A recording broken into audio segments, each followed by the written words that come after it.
कि चमक किस कारण से है। कहीं बादलों में गर्जना हो रही है, ऐसा तो सुनाई नहीं दे रहा। कहीं बिजली तो नहीं चमक रही, ऐसा भी दिखाई नहीं दे रहा। तो सुग्रीव कहता है कि महाराज, रावण के महल पर रावण और मंदोदरी बैठे हैं और वहां पर नृत्य चल रहा है। ये रावण के मुकुट की और मंदोदरी के कर्णफूल की चमक है। कहने लगे, प्रभु हम लोग यहाँ आ गए, इसके आगमन की रावण को कुछ खबर तो पहुंचनी चाहिए।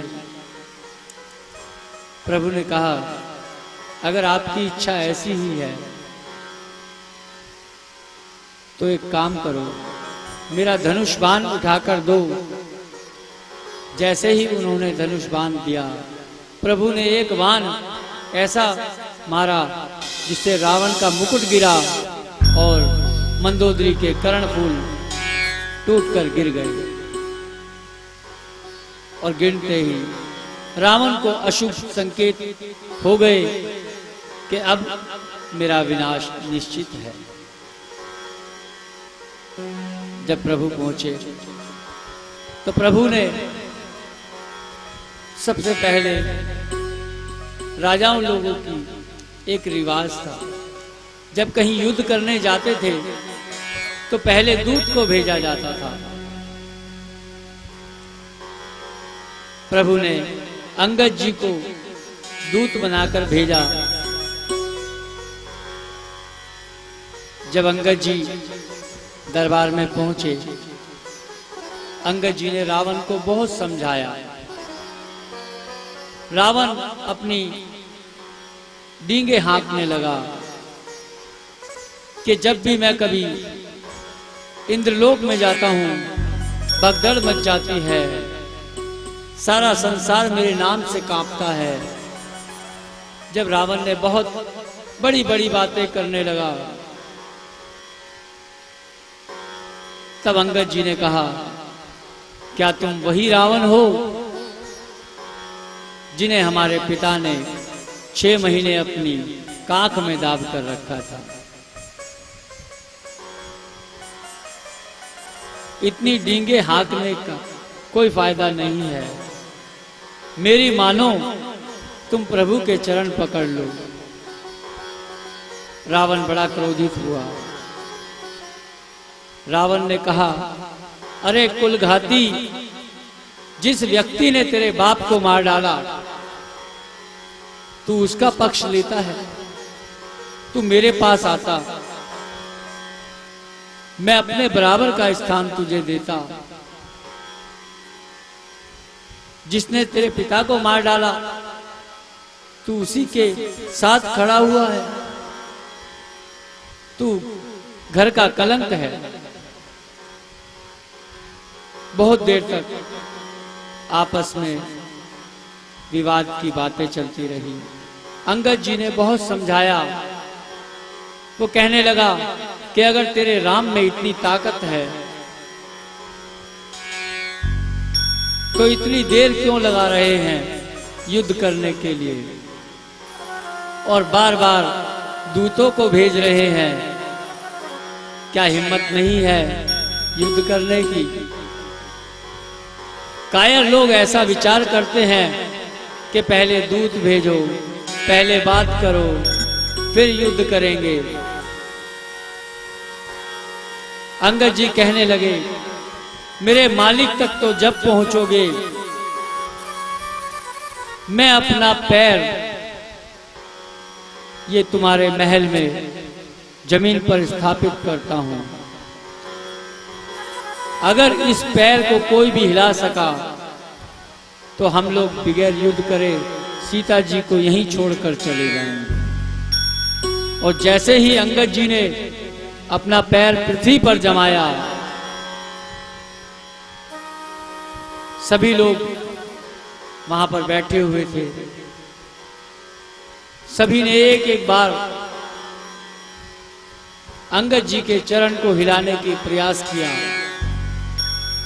मगर उनका चरण टस से मस हिलता भी नहीं है। जब सबने प्रयास कर लिया, सब लोग थक गए, अंगद जी का चरण हिल ही ना रहा। इधर रावण को आखिर उठना ही पड़ा। जब रावण अंगद जी का पैर उठाने के लिए पहुंचा और जैसे ही झुका, अंगद ने अपने चरण पीछे कर लिए।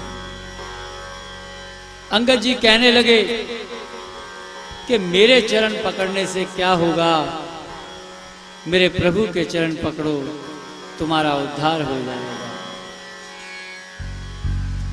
और कहकर बहुत समझाकर जब देखा कि इसका अंत निकट आ गया है,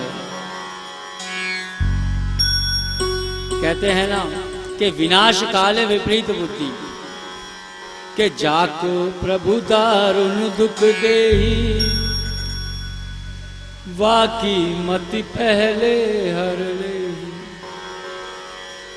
जिसको प्रभु दुख देना चाहते हैं उसकी बुद्धि पहले ही हर लेते हैं। रावण की बुद्धि भी खराब हो गई,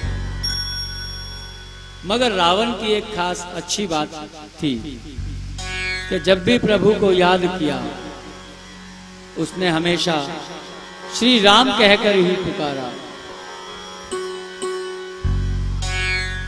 जब भी प्रभु को याद किया, श्री राम कहकर ही पुकारा। तभी अंगद जी वहां से वापस चले गए। अंगद जी के जाने के बाद विभीषण जी आए। विभीषण जी ने अपने भाई को बहुत समझाया।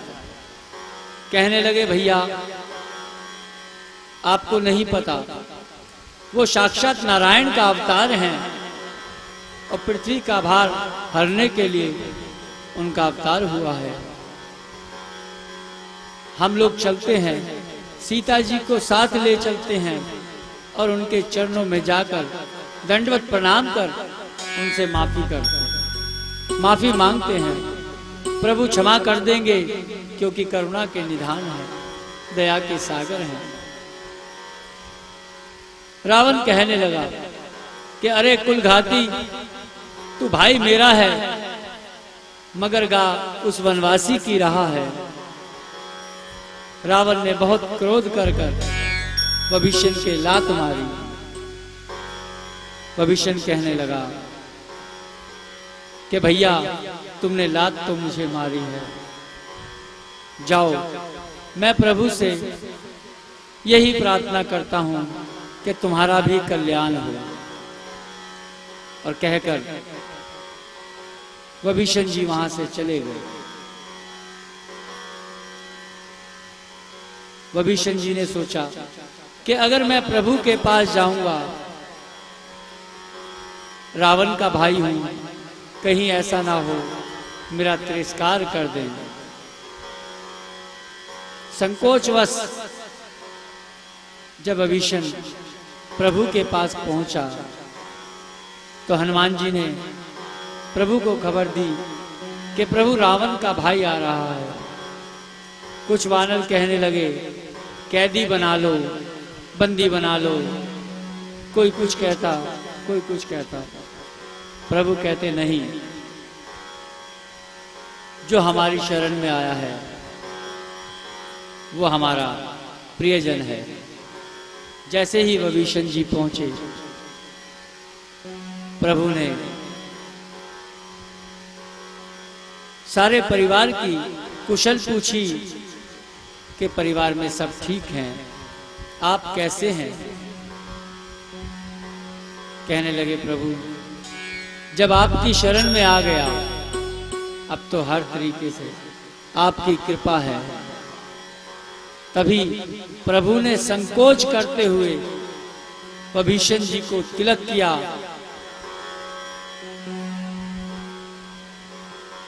कहते हैं कि भगवान शंकर के पास जब पूजा करी रावण ने, तो 10 बार शीश काटे, तब उसे लंका मिली। और इधर विभीषण जी ने खाली सर ही झुकाया था, प्रभु ने वहीं उसका राज तिलक कर दिया कि आज से लंका तेरी है। और बहुत सकुचाते हुए कि शायद मैंने कम दिया, प्रभु की कृपा ऐसी ही है।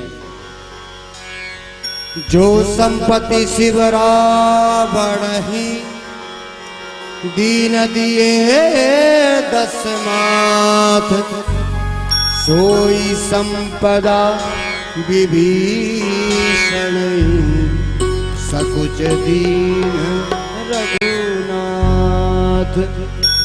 प्रभु बड़े संकोच में विभीषण जी को तिलक किया।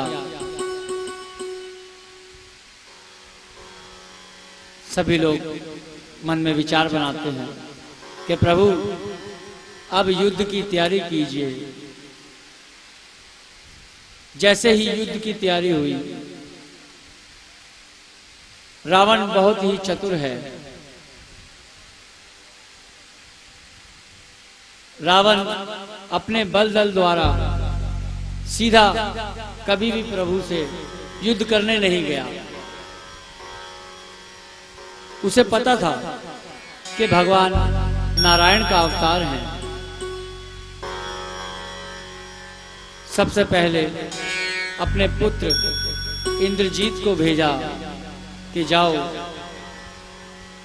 वहां पर जाकर युद्ध करो। इंद्रजीत ने बहुत प्रकार से प्रभु से युद्ध किया।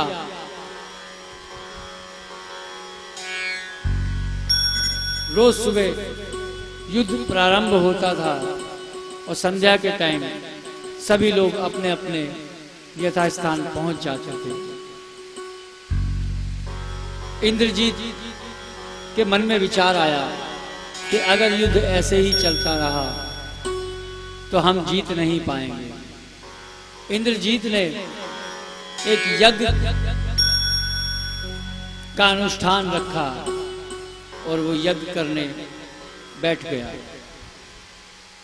इधर गुप्तचरों के द्वारा जब प्रभु को खबर मिली कि इंद्रजीत यज्ञ कर रहा है और उसमें से एक रथ निकलेगा, तब प्रभु ने हनुमान जी को आज्ञा दी कि हनुमान जी, अगर इंद्रजीत का यज्ञ पूरा हो गया तो उससे युद्ध में जीतना संभव नहीं। इस यज्ञ को पूर्ण मत होने दो। तभी हनुमान जी सभी वानरों को लेकर, अंगद, नल, नील सबको लेकर वहां पर उसका यज्ञ विध्वंस किया। जासु प्रबल माया बस शिव विरंच पर छोट, ताहि दिखावै निश्चर निज माया मति कूट।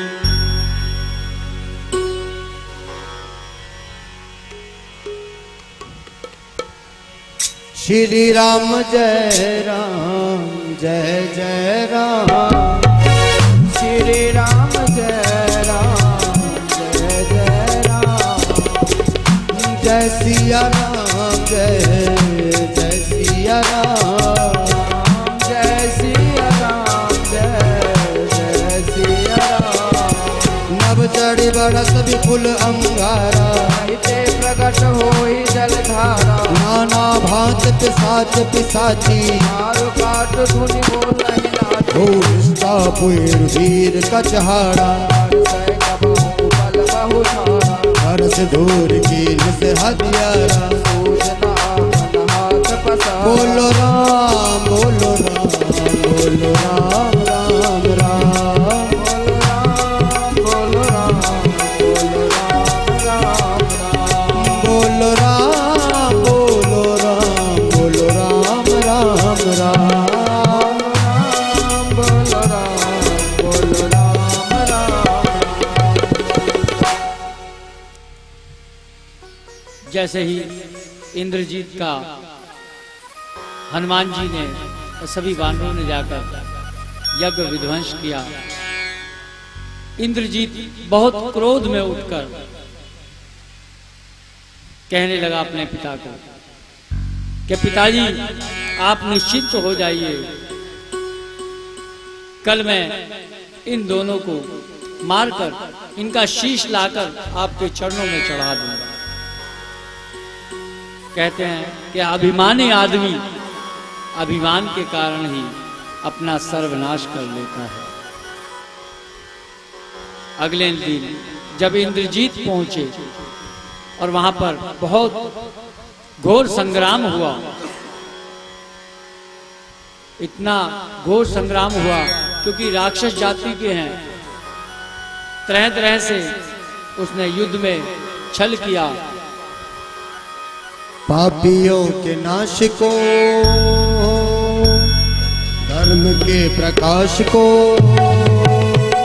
पापियों के नाश को, धर्म के प्रकाश को, राम जी की सेना चली, राम जी की सेना चली, राम जी की सेना चली,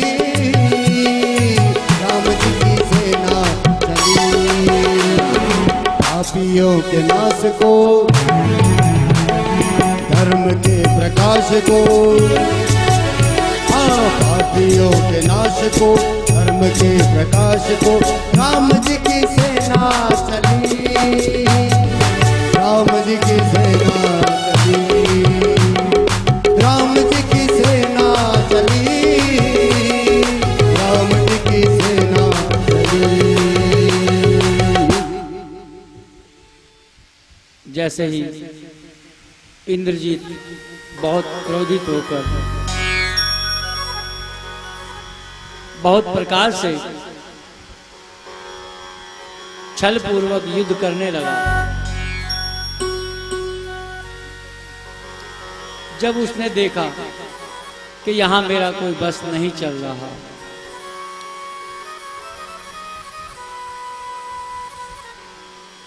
लक्ष्मण जी ने प्रभु से आज्ञा ली, कहा कि प्रभु इस योद्धा से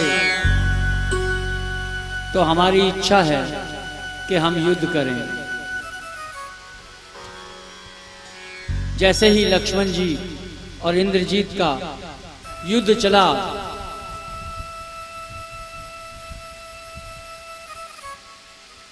आठ दिन उनका युद्ध हुआ। जब इंद्रजीत बहुत बुरी तरह त्रास हो गया, तब इंद्रजीत ने अमोल शक्ति का प्रयोग किया और जैसे ही वो शक्ति मारी लक्ष्मण जी के हृदय में लगी और लक्ष्मण जी मूर्छित हो गए। और लक्ष्मण जी के मूर्छित होते ही